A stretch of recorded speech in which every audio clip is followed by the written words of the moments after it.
Emily in Paris. Alors, et puis, Emily in Paris, vraiment à la veille d'une bataille extrêmement forte. Qu'est-ce qui se passe? Eh bien, il se passe que Netflix veut tourner une scène, une séquence ou une série Emily in Paris, vous savez qui marche très bien, la série américaine, à Rome.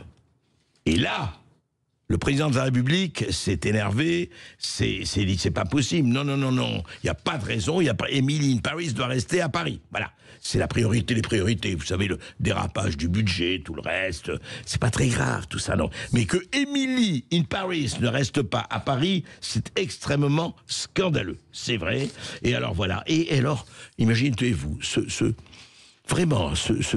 allez, j'allais dire ce gougnafier, non mais ce malotru, ce mal élevé de maire de Rome, Roberto Gualtieri, eh bien vous savez qu'il a répondu, il a eu l'outrecuidance de répondre à Emmanuel Macron.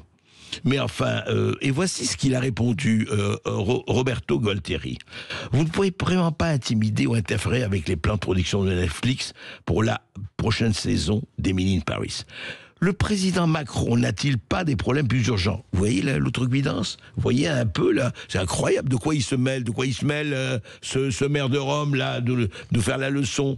Et il ajoute, le maire de Rome, j'aimerais croire, du moins j'aimerais espérer, que Macron plaisantait, car il devrait savoir qu'une société russe comme Netflix, alors évidemment il passe la brosse à reluire à Netflix, ne reçoit pas d'ordre de chef d'État, ne prend pas de décision basée sur la pression politique. Et il ajoute, c'est impertinent, ce faquin de maire de Rome, il y a peut-être quelques problèmes plus urgents pour le président français. Ah bon?